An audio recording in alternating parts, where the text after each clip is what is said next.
Dans les ventes licites, dont on entend parler ces derniers temps, il y a bay'ul murabaha. Al-murabaha. Alors on entend, la banque me propose une murabaha. Bon, on va mettre un peu la lumière sur qu'est-ce que ça veut dire le murabaha. Déjà, il faut comprendre à la base que veut dire la vente de l'murabaha. La vente de l'murabaha, c'est de vendre un bien en étant transparent sur le prix qui nous a coûté et en demandant un gain dessus. C'est ça le murabaha. C'est-à-dire, je viens avec une voiture, je dis, je l'ai achetée 10 000 euros. Fais-moi gagner dessus 2 000 euros et elle est pour toi. Fais-moi gagner dessus 1 000 euros et elle est pour toi.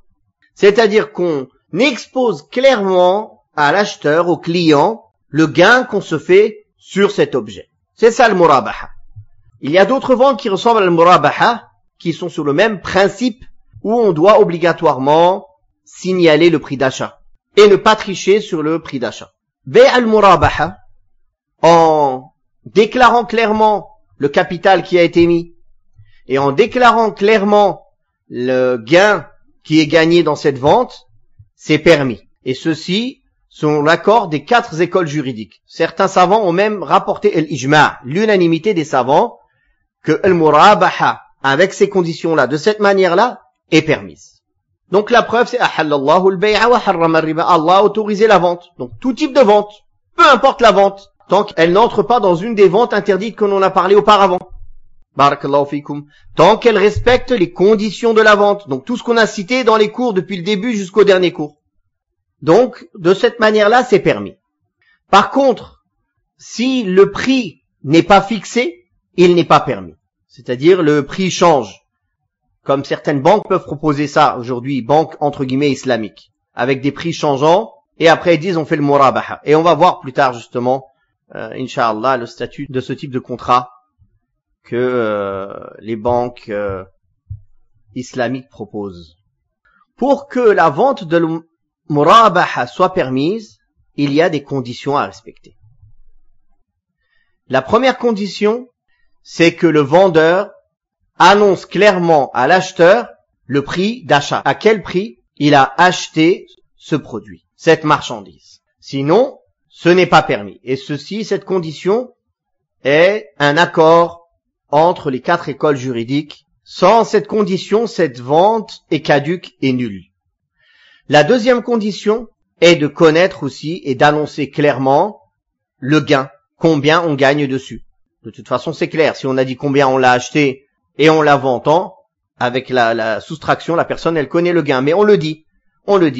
Je l'ai acheté 6 000, je veux en gagner 2 000, je te le vends 8 000. Est-ce que tu es d'accord? Tout simplement. Ça, c'est la deuxième condition. S'il n'y a pas cette condition, bay' al-murabaha est caduque. La troisième condition pour que bay' al-murabaha, la vente de al-murabaha, soit autorisée, c'est que la première vente, le premier achat, soit lui valide. Par exemple, donc voilà les conditions pour que le murabaha soit permise. Maintenant, nous allons parler de ce que les banques islamiques proposent, qui s'appelle al-murabaha lil-amiri bish-shira ou lil-wa'idi bish-shira. Al-murabahatu lil-amiri bish-shira. C'est-à-dire faire la murabaha avec quelqu'un qui nous donne l'ordre d'acheter. C'est-à-dire, je viens voir quelqu'un, je lui dis, achète-moi cette maison et vends-la moi plus cher. Achète-moi cette maison et vends-la moi plus cher. Je te la paye en plusieurs fois. Vous avez compris la manière dont ça se passe? Donc, maintenant on va le faire avec une personne, après on en parlera avec les banques, parce que ça revient au même. Si je demande à une personne de m'acheter un bien licite, en lui promettant que quand il le possédera, je vais lui acheter à tel ou tel prix, ou en lui disant quand tu l'auras on discutera du prix, ou en lui donnant un prix, une promesse au préalable, ceci est permis, avec des conditions, je vais y venir. La condition, c'est que la promesse n'est pas obligatoire, c'est-à-dire ne conclut pas la vente. Elle n'oblige pas la personne qui a promis de continuer la vente s'il change d'avis. Et ceci est l'avis des Hanafites, des Shafi'iyya, c'est le choix d'Ibn al-Qayyim, et ça a été rapporté de certains salafs, et plusieurs conseils de fatwa, comme le Conseil permanent de la fatwa, le Conseil de la jurisprudence de la Ligue islamique, et aussi c'est une fatwa de Cheikh Ibn Baz, rahimahullah, on dit que ce type de contrat est permis à condition qu'elle ne soit pas contraignante, c'est-à-dire que la personne qui demande à l'autre d'acheter peut changer d'avis quand l'acheteur, le premier acheteur, possède le bien. Et c'est là que vient tout le problème avec les banques. Avec les banques, avant même qu'elles possèdent le bien, la personne est contrainte d'acheter ce bien. Elle est contrainte de payer le tarif alors que la personne vend quelque chose qu'il ne possède même pas encore. C'est-à-dire qu'ils lui font signer un contrat contraignant que si demain ils achètent le bien et lui, il ne veut plus l'acheter, ils vont lui donner des pénalités ou ils vont garder une partie de l'argent ou autre. Et ceci est haram, et ceci est illicite, et ceci revient à ruser pour faire riba. C'est une ruse au lieu de faire riba. C'est-à-dire la banque, elle ne prend aucun risque. C'est comme si elle lui prêtait. Et ceci est la fatwa du Conseil permanent de la fatwa. Et c'est ce vers quoi les 4 écoles juridiques penchent. Hanafite, Maliki, Shafi'i et Hanbali. Que la promesse dans une vente, elle est ghayr mulzima. Elle n'est pas contraignante. On n'est pas obligé de la respecter contractuellement parlant. Moralement parlant, oui, une personne il donne une promesse moralement. Il devrait la respecter moralement. Mais il peut changer d'avis parce qu'il y a des conditions qui ont changé. Par exemple, il a donné une promesse. Mais une fois que toi, tu as acheté la maison, ou la banque a acheté la maison ou la voiture, sa situation financière a changé. Il dit, je suis désolé, mais en fin de compte, ça m'intéresse pas, je ne peux pas. Ou entre-temps, entre le moment où je vous ai donné la promesse et maintenant, j'ai trouvé une offre beaucoup plus intéressante autre part. Donc, je ne peux pas continuer ce contrat.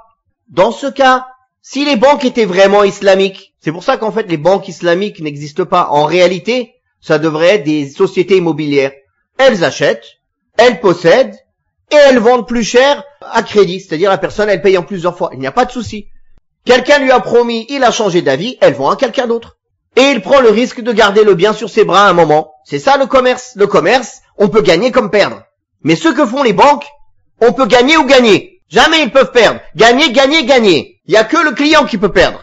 Quelle différence entre ça et le riba et les banques qui prêtent à usure? C'est la même chose. Sauf qu'ils l'ont caché sous une forme islamiquement acceptable dans les noms. Dans le nom. Mais en réalité, c'est pas acceptable. En réalité, ce n'est pas acceptable. Et la preuve de cela, c'est le hadith de Hakim ibn Hizam, radiyallahu anhu, qui a dit au messager d'Allah, il y a quelqu'un qui veut venir faire du commerce avec moi, et je n'ai pas cette chose pour que je lui vende. Donc il vient m'acheter, je vais le chercher au marché, puis je lui vends. Le prophète sallallahu alayhi wa sallam lui a dit, ne vends pas ce que tu ne possèdes pas. Ne vends pas ce que tu ne possèdes pas, ce qui n'est pas auprès de toi. C'est ça, faut qu'on font les banques dans Bay' al-Murabaha. C'est une vente contraignante, obligatoire, avant même qu'il possède le bien. Et ceci est interdit en islam. Dans les contrats où il y a un échange, une vente, il n'est pas contraint religieusement de respecter sa promesse, car le prix des choses change, car la situation économique change d'un jour à l'autre. Beaucoup de choses changent en un jour, en 2 jours, en 1 semaine, en 1 mois. Donc il peut revenir sur son avis. Et après, c'est à la banque ou à la société immobilière musulmane de trouver une solution, de revendre ce bien à quelqu'un d'autre qui est intéressé. Ou de baisser un peu le prix parce que le prix du marché il a baissé. C'est ça le commerce. Parfois on gagne, parfois on perd. Contrairement à tout ce que ces banques, faussement appelées islamiques, font. Donc attention à toutes ces annonces. Il n'y a pas de riba chez nous, venez, on fait la murabaha. Regardez le contrat. C'est quoi cette murabaha? C'est une murabaha mulzima ou ghayr mulzima? Est-ce que quand vous avez acheté le bien, je peux changer d'avis ou non? Non, vous pouvez pas changer d'avis, monsieur. Donc c'est pas une murabaha, c'est du riba ce que vous faites. C'est du riba caché. C'est vendre ce que vous ne possédez pas, ce que vous faites. Vous m'imposez une vente. Vous me contraignez à un achat de quelque chose que vous ne possédez même pas. Et contractuellement parlant, je suis contraint. Vous comprenez où est le problème? Barakallahu fikum. Il y a d'autres ventes qui ressemblent à Bay' al-Murabaha, qui ont plusieurs noms, comme le fait de vendre au prix où on l'a acheté, en disant à la personne, je te le vends le prix où je l'ai acheté. Et il lui dit le prix qu'il l'a acheté. ou même le vendre moins cher que le prix qu'il a acheté. Mais dans le même principe que Bay' al-Murabaha, dans le même principe que Bay' al-Murabaha.